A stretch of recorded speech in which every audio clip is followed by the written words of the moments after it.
Bravestarr! Bravestarr!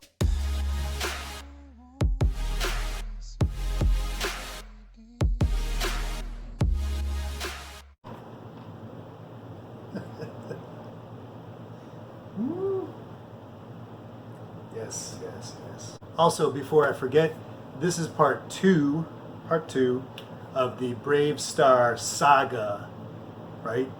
If you want to see, this is the finished figure. If you want to see part one with the sculpting of Bravestarr, that's on the channel already. Go check it out. I'll try to link it with this video somehow. I think you can do that. So this is part two. Part one, over there. Part two, stay here, don't move. Part one, move, go over there. Hello YouTube, AC from AC Toy Design. Back in the chair, in the seat, in the commander's underwear, with a new figure, new custom figure commission that I made for someone else.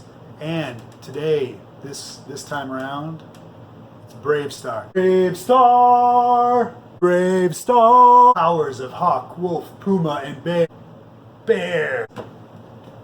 You didn't even know that. You didn't even know that. Awesome project. Holy cow. If you're not familiar with Bravestarr, I grew up in the 80s. Bravestarr cartoon was like 87, I think. It was from Filmation. Ooh, my eye. It was from Filmation that ding. Those guys, the colored things, rainbow. The same folks that brought you He-Man. So Bravestarr has a lot of crossover as far as flavors go. Similar voice casting, actors, voices, similar animation style. Great cartoon.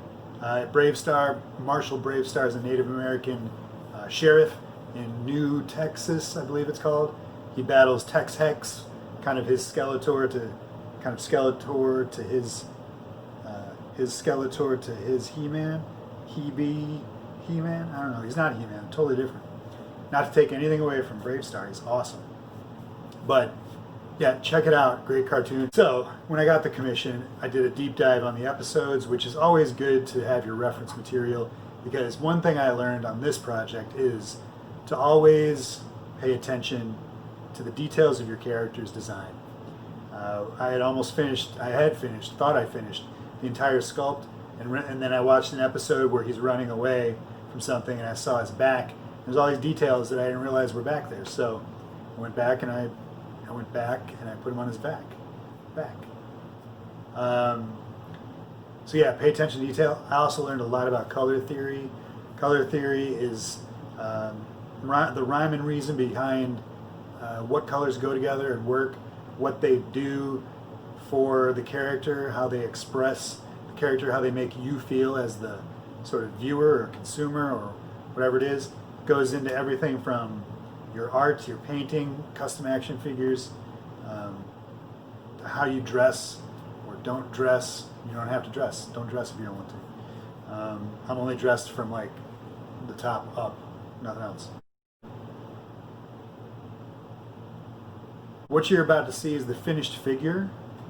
He's in the 6-inch Marvel Legends scale. I used a bigger buck on this one. One of the newer Namor Marvel Legends figures. And a lot of work went into him. A lot of work. And it was great. I love projects that are layered. And you're going to see that. I'm going to explain it to you. Bravestarr. I'm gonna let other me explain it to you. Ready? Go. What's up?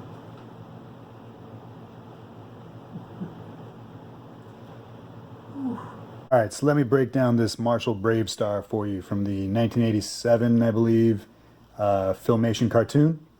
Now, obviously, this is all painted up. I'll give you guys the full turnaround. Notice the back, because I didn't notice his back when I was making him.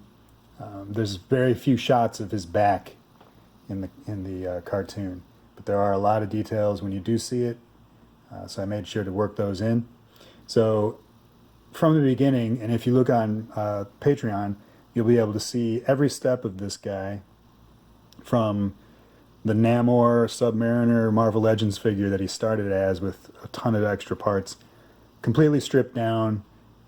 You'll also see on the Patreon the sculpt work that I did, the raw sculpt work, and every stage of the sculpting, the painting, the kit bash, all that stuff is over on the Patreon if you're interested. What I did was I started with a Marvel Legends Namor figure, one of the newer ones that's a bit bulkier, and stripped him down, took him apart completely, cracked him open, which was a huge hassle.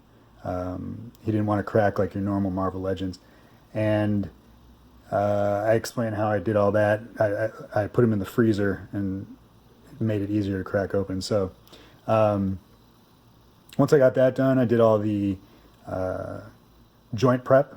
As you can see, there's got my silicone pointer here, brush. There's space in between his chest and shoulder, space in between chest and shoulder. I did that with every joint that he's got. So his forearms, his wrists, his thighs here, very important, his knees, his ankles, his neck, everywhere that was going to move, his biceps swivel, because you don't want the joints to move and scratch the paint off. As you can see, not scratched in the elbows, in the knees. He's fully posable. And that was done with the Dremel, the rotary tool and sandpaper. Once I did that, then I put him back together, gave him his sculpted him in layers. So I gave him his details, which was I started with the musculature because he's wearing a shirt and he's from an 80s cartoon. I didn't want the Namor hyper muscles to be protruding, so I filled in a lot of the musculature with sculpt, and you can see that on the Patreon as well, all over the figure, all around it, legs, arms, chest, body, back, neck area, everywhere I could, just to make it sort of flat, more seamless. Then from there, next layer of sculpt were the details with the chest. The star, you can see, is raised out further than the chest armor, as is the little orange squares in that sort of A section. The dots on his boots, the details on his back, these little orange areas. Those are all raised. Those are all sculpted upon sculpt.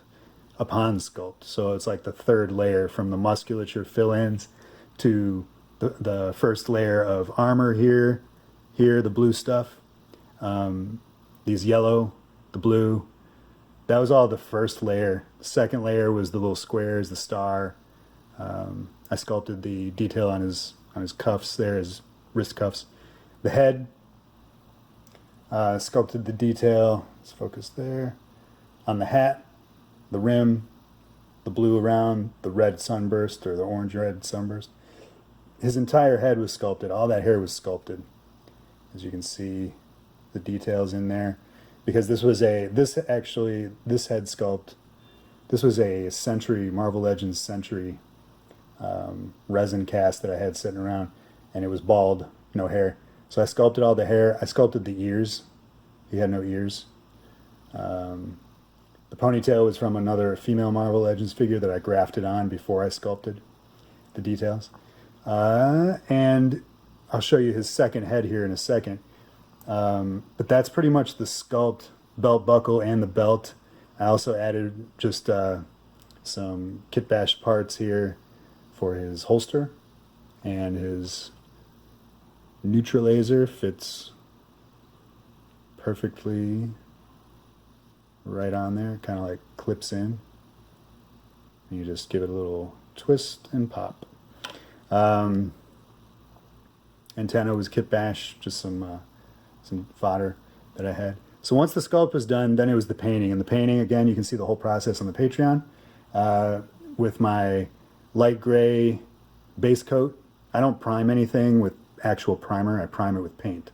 So I prime it with a base coat so everything's even, because underneath you had like a green crotch, a skin colored body, different. He had a couple different parts, different forearms. He didn't have Namor forearms. He had a different figure's forearms. All that stuff is in the Patreon. So I needed a base coat that was even, one color. So I used light gray. And then from there, I did the color blocking, and I documented all this stuff. With color blocking, it's just slapping on the orange, the yellow, the blue, the red, the brown, just slapping it on so that it's taking up the space that it needs. Once that's done, then I go back and there's full coverage, so you can't see through it or anything, which is many, many layers of thin paint, thin out your paints, okay? Once that's done, then I cleaned it up. So for instance, if this orange is bleeding down over into the yellow, I clean that up, make it sharp. Same with the blue, the reds. Once all that's done, all the paint details, he'll look pretty bland at that point. That's when I go in with the shading, where it's like dark blue in the crevice of the light blue, or dark orange on the light orange. The red spots here on his boots, the leather, you can see there's a darker shade of brown inside the creases of the boots, the brown boots, to make it show and look like actual. You can see there on the boot here. Make it look like leather, like it's worn, like it's bending. So that's the paints. I love this paint job. It's so bright. I love his color scheme, and these came out really clean. Again, a bad paint job can ruin a great sculpted figure or kit bash. So take your time with your paints, use good paints. All that information, as far as what I use, will be linked in the show notes here on this video below. I'll link all that to my, I have like, what do you call it, the Amazon thingamabobs. Yeah, so that's the paint job. So as far as what he comes with, he's got this head, which is the traditional Marshall Bravestarr head. I don't know why I said it like that. His second head, if you guys are familiar with the show, every once in a while this little visor pops down out of his hat. His hat has so many gadgets. So I gave him a second head with the visor. He can see really far with that, or like infrared or stuff. And then set him there. His accessories. So he comes with his trademark neutral laser that I made out of a bunch of different parts and then sculpted the entire bottom here, all the details. That whole kit bash and build is also in the Patreon exclusive article, the tutorial. And he comes, the toy, now the job was to make him as accurate as I could to the cartoon. And if you look at the old Mattel toy compared to the cartoon, they don't look alike at all, almost.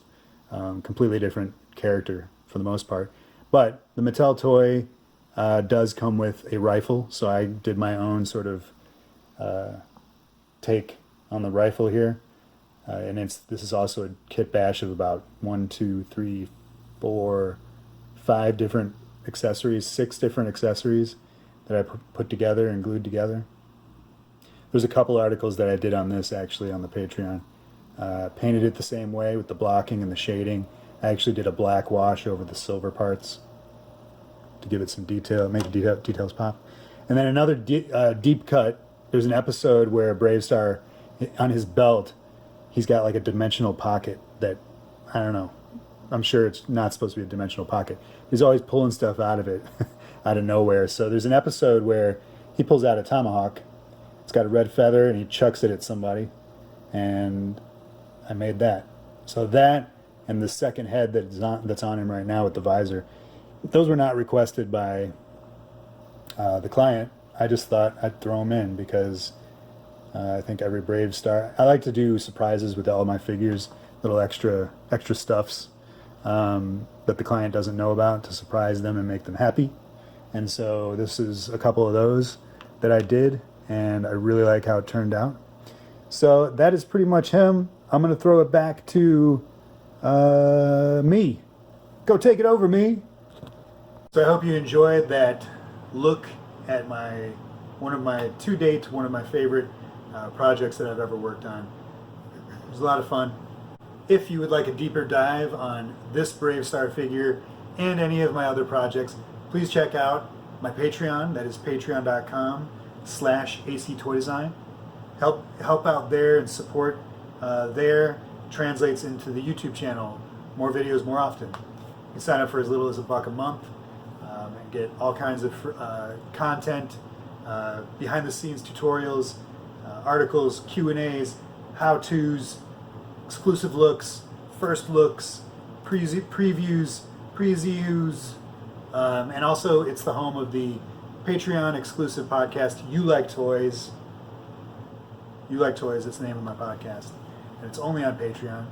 And what I've started doing there, I just launched, I don't know, we're into like 30-something episodes there. And they're all on Patreon. But we do Q&As. And the community there is awesome. If you're a member of the Patreon and you're watching this video, thank you very much. I couldn't do this, talking to you right now, making a fool of myself, without your help. If you have any clicks left in your fingers, like, subscribe, and bell icon. And until next time, I will see you in the future. Neutralaser.